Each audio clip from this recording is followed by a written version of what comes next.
Sinabi niyang namatay ang kasintahan niya sa kakaibang aksidente. Tama, meron nga. Nang nakita kong nasa kanya ito at hindi siya nagsalita, hindi siya sumigaw o anuman, nakita ko lang ito sa kanya. Pero ibang-iba ang sinabi ng ebidensya. Pakiusap, umalis ka na dahil pwede na kitang barilin kung ipagpapatuloy mo pa. Sige lang. Gawin mo, barilin mo ako, sige lang. Ito ang Inside the Crime, inihahandog ng Law and Crime. Ako si Elizabeth Milner.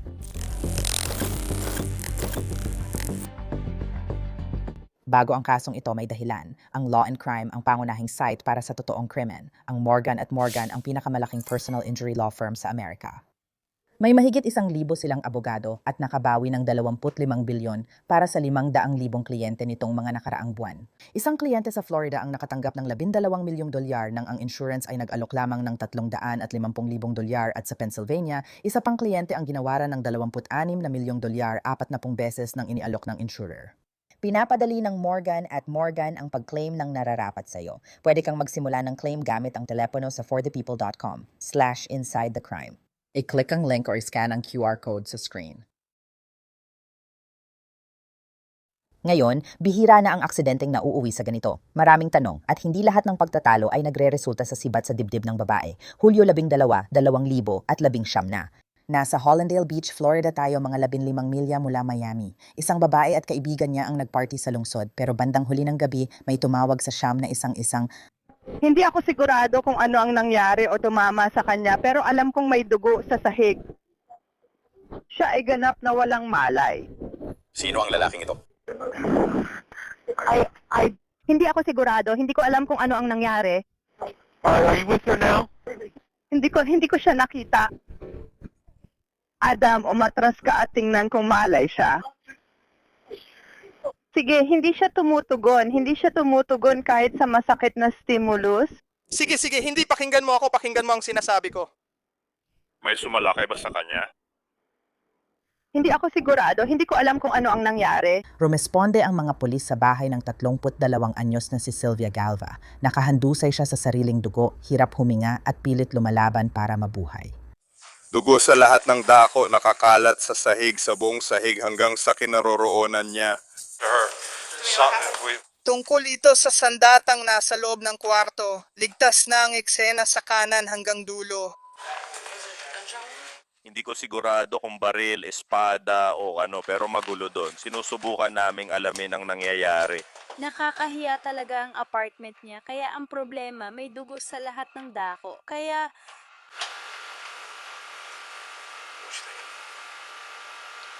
We got her on the couch and he's in the kitchen. Other than that, there's only a small bathroom. plano nilang hawakan ng maayos ang pagkabigo. Pero kahit ganun, nandito pa rin sila. Dapat siguro nating iuwi siya dahil malamang dito niya susubukang alamin ang sarili niya. She's covered in blood, like her face. It looks like all here. Mukha siyang horror na sanggol. Kaunti pa lang ang alam habang ginagawa ng mga rumesponde ang lahat para iligtas siya. Sinusubukan ding alamin ng pulis ang mga pangyayari. Kaya umuwi siya ngayong gabi. Mga 20 minuto na ang nakalipas. Narinig ko siya, maganda naman sila. Hindi ko siya narinig hanggang siguro 15, di ko alam oras sa opisina, mga 1:45 na ako dapat pumasok. Narinig ko siyang umiyak sa loob at inisip kong binugbog na naman siya. Siguro mga pangatlong beses na ito o higit pa. Alam kong 2 beses na siyang naaresto dahil sa pambubugbog pero lagi niyang binabawi ang reklamo. At narinig ko sila, alam mo, narinig ko silang umiiyak at narinig ko siyang umiiyak at lahat. At ilan sa kanila ang nakatira doon? Isa lang, pero may narinig pa akong boses ng babae na tumatawag ng ambulansya at pinipigilan siya. Alam ko rin na marami ng reklamo laban sa kanya. Sige, yung babaeng kasama niya ngayon. Hindi. Hindi sila. Hindi alam mo. Nakatira siya sa gusali. Hindi ko pa nga siya nakita dati, pero hindi siya nakatira sa gusali. Hindi. Mga 15-20 minuto bago kami tinawag, narinig mo siyang umiiyak. Narinig ko siyang umiiyak, kaya lumabas ako. Inakala kong binugbog na naman siya. May narinig akong babae na nagsabing, kailangan nating tumawag ng ambulansya. Adam ang pangalan niya at parang sabi niya, ay hindi, please, wag naman. Gusto ko nakasara lahat dito at may crime scene log ngayon na. Hindi ko kilala kung sino siya, hindi ko rin kilala kung sino siya. Pero wala sa kanila ang aalis sa nakakatawa. Sumama ka sa kanila, sumama ka lang, i-update mo ako palagi at ipaalam mo sa akin kung saan kayo pupunta. Sige, pumasok na ulit kayo. Pakiusap, pumasok na ulit kayo. May tutulong na sa kanya, dadalhin na siya sa ospital. Kailangan nating ayusin ulit ito. Gusto kong paghiwalayin sila para malaman ng nangyayari. Hindi niya kaya. Habang naiwan ang mga pulis sa madugong eksena, agad dinala si Sylvia sa ospital. Ayon sa pulis, sinaksak siya sa dibdib at iniimbestigahan nila ito bilang krimen. Kaya kailangang kausapin nila lahat ng nasa apartment kahit mataas ang emosyon. Unang tinanong ng pulis ang matalik na kaibigan ni Sylvia, si Morgan, na bumisita mula sa ibang lugar. Parang girl, kung ito ang matalik mong kaibigan, malulungkot ka rin.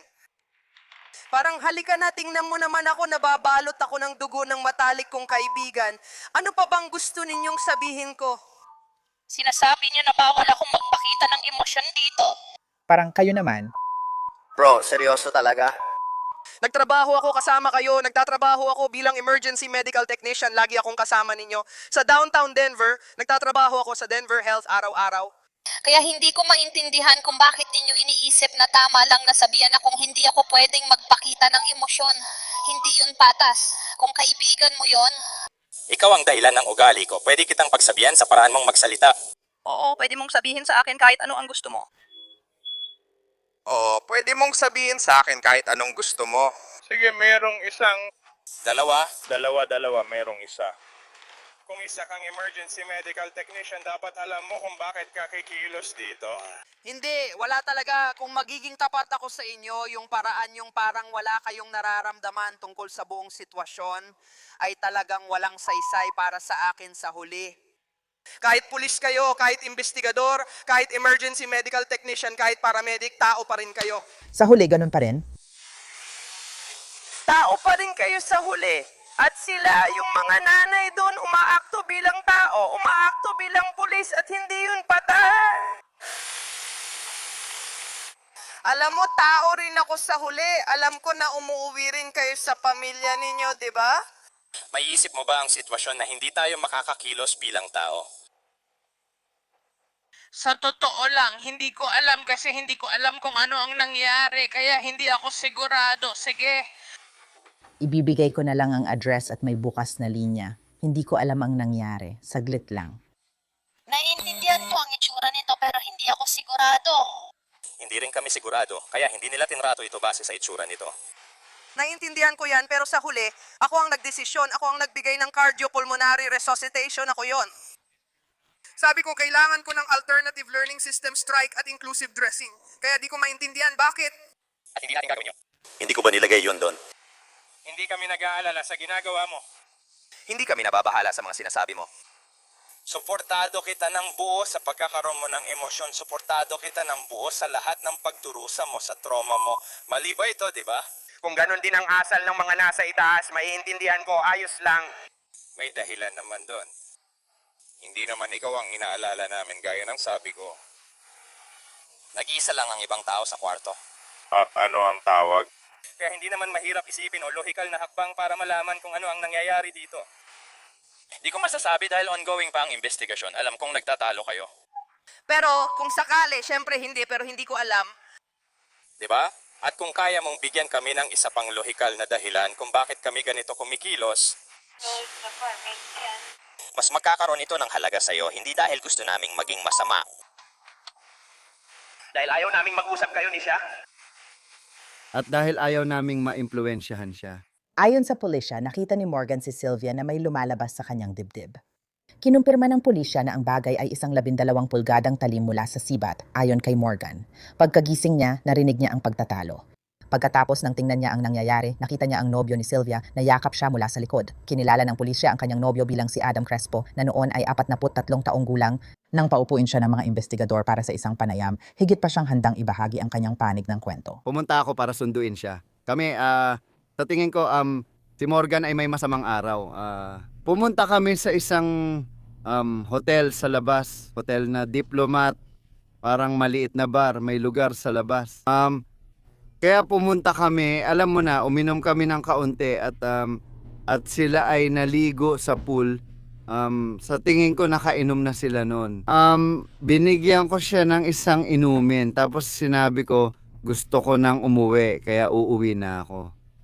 Pero ang dahilan kung bakit gusto ko nang umuwi ay dahil nakita kong lasing na ang babae ko.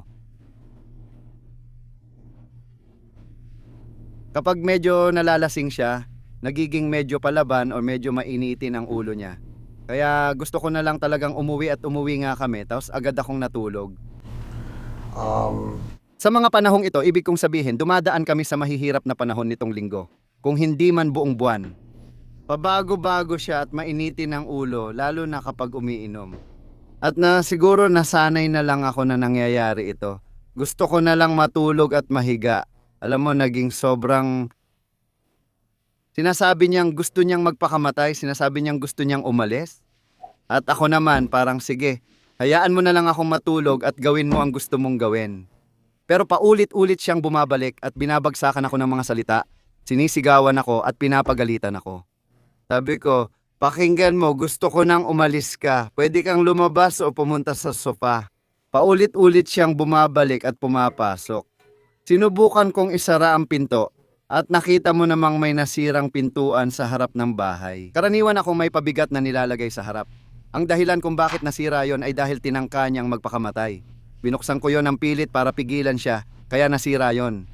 Nilalagyan ko ng pabigat ang harap ng pinto para hindi siya makapasok, kaya dapat may mga pabigat sa tabi ng pinto.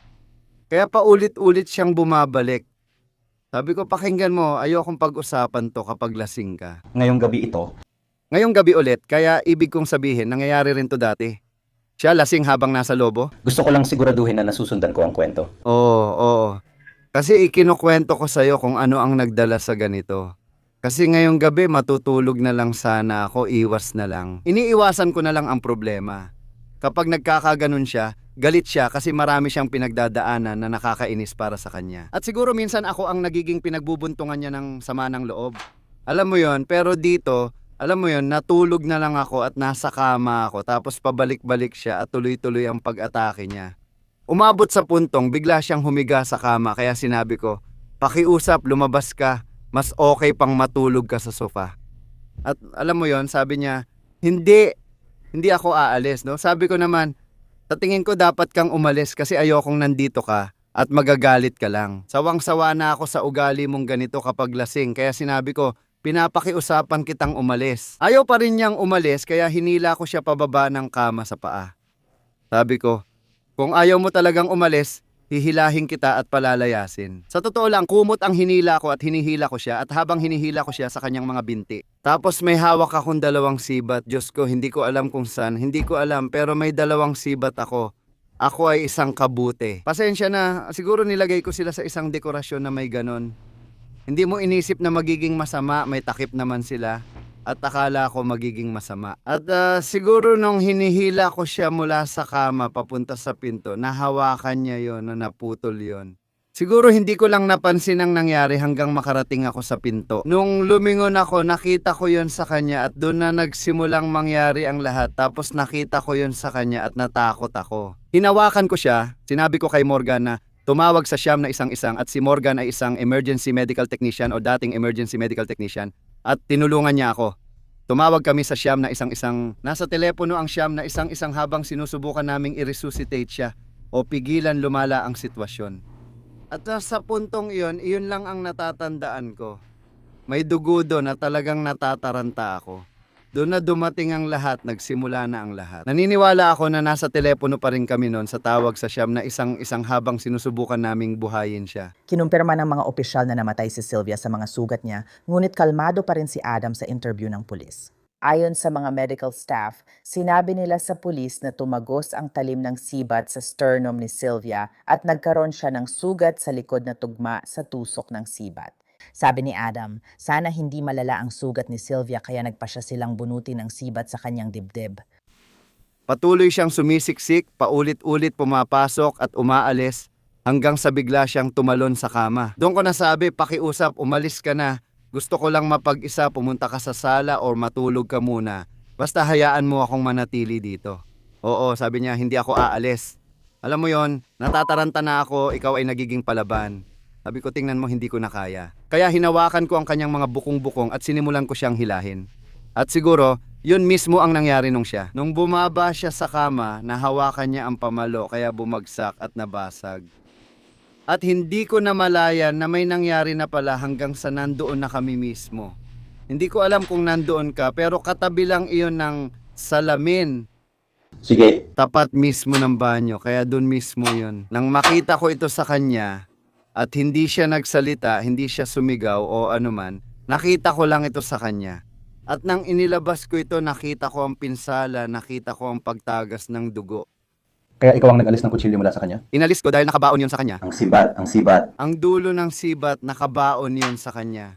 Oo, inalis ko yon at doon na nagsimulang lumabas lahat at doon ako natakot. Sinabi ko kay Morgan na tawagan ang siyam na isang-isang at ginawa niya. At yun ang natatandaan ko pagkatapos mong bunutin yon. Kaya mo sinabi kay Morgan na tumawag sa siyam na isang-isang. Oo, kasi nung na-realize ko yung pinsala nung nandun ako at nung nangyari na yon, doon ko sinubukan pigilan ng dugo. Nakita ko may dugo sa sahig, natakot ako. Binuksan ko ang pinto at sinabi kay Morgan, pakitawag ang siyam na isang-isang. Ginawa niya, pumasok siya sa kwarto, pinipisil ko, nagsimula siyang cardiopulmonary resuscitation habang nasa telepono ang siyam na isang-isang umalis siya agad. Meron akong maliit na peking fireplace kaya parang aayusin niya ito. Kinakausap at ginagabayan nila kami habang ginagawa namin yon. Kaya kami, alam mo na, humihinga ako, siya ay nagpapagana at sinabi ko hindi ko pa ito nagawa dati. Kaya, ginagawa.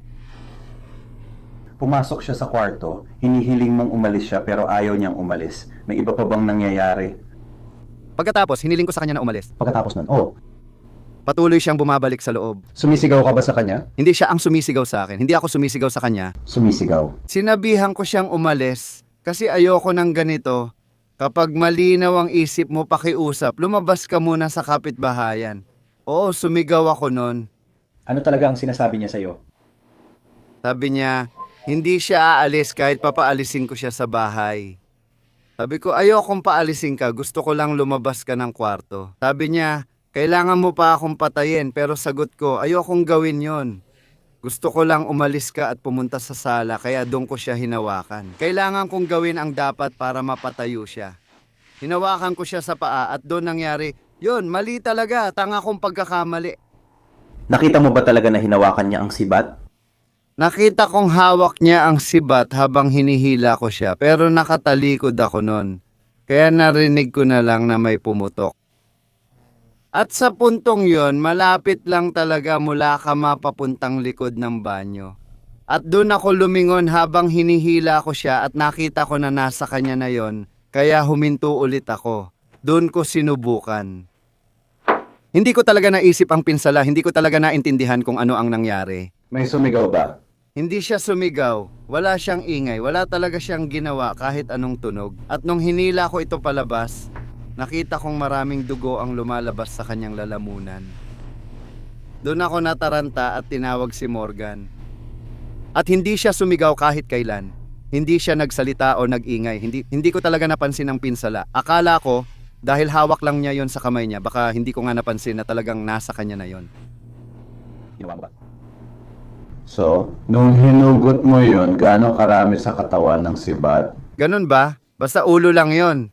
Pero yung katawan ng sibat, ganun din kataas, bali na at halata. Kaya mula sa katawan niya, yung katawan ng sibat, mga ganito kahaba. Sasabihin ko, yung itim na bahagi mga ganito kahaba. Pero ulit, hindi ko agad napansin na may pinsala hanggang sa... Gaano mo katagal sa tingin yung talim ay? Medyo mahaba. Yung talim siguro mga 8 pulgada, baka nga 10 pa. Medyo mahaba yung talim. Iginiit ni Adam na aksidente lang ang nangyari kay Sylvia, ngunit dumami pa ang tanong dahil sa mga sagot niya sa interview. Nung hinugot mo yung sibat mula sa kanya, nasaan ka nakapwesto kumpara sa kanya? Nasaan ang katawan mo? Nasaan ka? Nandito lang ako, ang katawan niya. Hinuhugot mo na ang sibat. Kaya nung humarap ako, hawak ko na ang mga kumot at ang likod niya ay napilas na. Nakita ko ang sibat. At nandito ako sa pintuan ng banyo, kaya ang katawan niya ay nakahiga ng tama. Huwag nating gawing halimbawa ito dahil iba ito sa pinag-uusapan natin. Tama? Well, at hindi rin. Kasi heto siya, nasa lupa, di ba? Tama. Tama, nasa lupa siya. Oo, nasa lupa siya. Tama ba? May sibat sa katawan niya. Nasaan ka?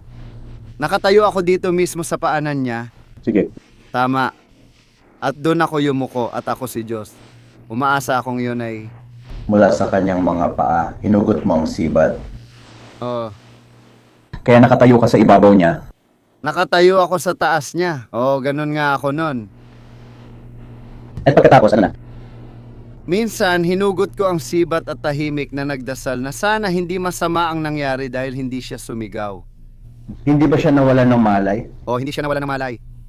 Tinitingnan ka ba niya? Hindi ko masabi kung tinitingnan niya ako o hindi. Madilim kasi.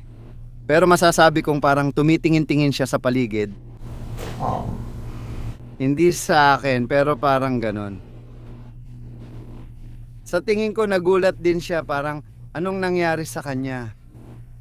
At nung hinila ko ito pataas, doon ko na-realize, Diyos ko. Nilagay ko ang kamay ko sa dibdib niya at doon ko nakita na tumulo ang dugo sa sahig. Hindi ko alam paano ito haharapin, kaya agad akong tumakbo at tinawag si Morgan.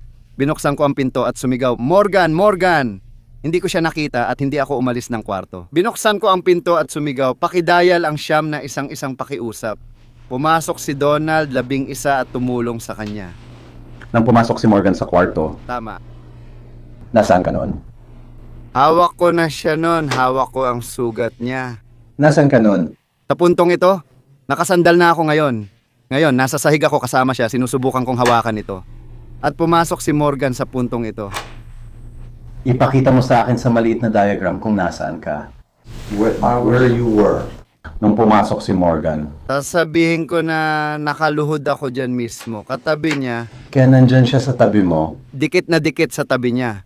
At hawak ko yon at sinusubukan kong alalayan siya, hawakan ang ulo niya pataas ulit. Nakita ko, may dugo na lumalabas sa lalamunan niya at sinubukan kong itaas ang ulo niya. Iniisip ko na, baka makatulong o kung ano man, hindi ko alam ang ginagawa ko. Pero doon na pumasok si Morgan, hawak na niya ang telepono at tinawagan na ang siyam na isang at nagsimula siyang mag-cardiopulmonary resuscitation. Siguro yun ang tawag doon. Nakatayo ka ba? Nakatayo ka ba nung pumasok si Morgan? Nakaluhod ka ba sa tuhod mo? Hawak ko lang yung sugat na yon, pati yung akin. Ang tanong ko, nakaluhod ka ba sa isang tuhod? Sa parehong tuhod? Sa tingin ko, nakatayo ka ng diretsyo. Hindi ako nakatayo, nakahiga ako, kaya nagkadugo ako dito. Kaya ang buong tagiliran ko ay nakahiga, hawak ko ito at hawak ko siya. At ikaw ay nasa... Sa sahig sa tabi niya. Base sa pinapakita mo, nasa kanan ka ni Sylvia. O, sa kanan. Kaya... Hindi mo kailangan gawin. Sinusubukan kong alalahanin, pupunta ako sa'yo. Ayokong magkamali. Hindi, wala ako. Sinusubukan kong makuha ang buong larawan. Alam mo, Sinusubukan ko ring alalahanin dahil talagang nakakagulat yon para sa akin. sigurado akong napaka-traumatiko nun. Nagulat ako. Ang tanga ko. Sobrang tanga ko. Si Adam Crespo ay kinasuhan ng second-degree murder sa pagkamatay ng kasintahang si Sylvia, ngunit 6 na taon bago ito umabot sa hurado. Iginiit ng mga abogado ni Adam na hindi niya sinadya, ngunit nakita ng hurado ang ebidensya ng magulong relasyon nila ni Sylvia, kabilang ang nakakabahalang cellphone video bago siya namatay. Hindi ko iniisip na mas mataas ako. Gusto ko lang na umalis ka sa kwarto ko. Gawin mo. Pakiusap, umalis ka na. Gawin mo. Ayoko niyan, ikaw ang gagawa. Kailangan mong umalis. Sobrang galit mo, sobrang sawang-sawa ka na, sobrang inis mo na. Ako, Gusto ko nang matulog at ako'y... bawal matulog sa labas. Natutulog siya pero tinatakot at sinasaktan pa rin ako. Oo. Ayan siya. Pakiusap, umalis ka. At tatakutin niya ako. At siya ay physical na. Siya ay physical na vibe. Literal akong natutulog. Nasa kama, kwarto at bahay ko ka. Pakiusap, umalis ka. Pwede kitang barilin. Kung magpapatuloy ka, sige. Gawin mo. Barilin mo ako, barilin mo ako. Sige lang, bugbugin mo ako at barilin mo ako. Ingatan mo mga daliri mo. Makinig ka. Barilin mo ako. Iwasan ang problema sa bisita. Ayaw makita ng bisita mo to. Ayaw ko rin ipakita sa kanya.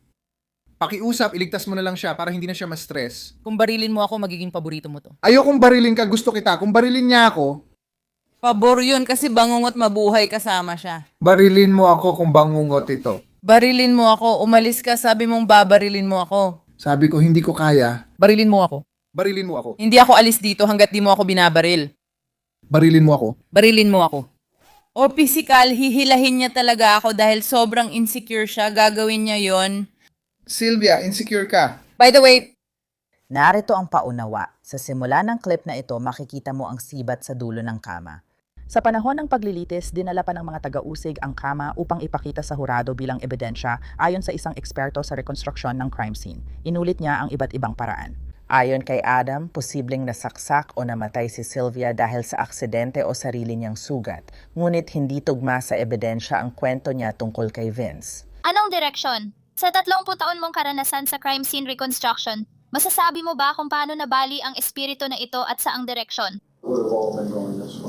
Pinili ni Adam na hindi tumestigo para sa sarili niya sa panahon ng paglilitis. Nang mag-usap ang hurado tungkol sa kaso, inabot lang sila ng wala pang 2 oras bago bumalik na may desisyon at napatunayan nilang siya ay nagkasala ng pagpatay. Oktubre 31, 2025 nalaman ni Adam ang kanyang kapalaran. Sa ulat, tahimik siya sa pagdinig, sinabi lang sa korte na mahal niya si Sylvia at nagsisisi sa ginawa niya noong gabing iyon. Iginigiit ng depensa ang 20 taon pero hinatulan siya ng habambuhay na pagkakakulong ng isang hukom sa Florida. Ayon sa online records, si Adam Crespo ay nasa Martin Correctional Institution sa Florida. Salamat sa panonood ng Inside the Crime. Ako si Elizabeth Milner.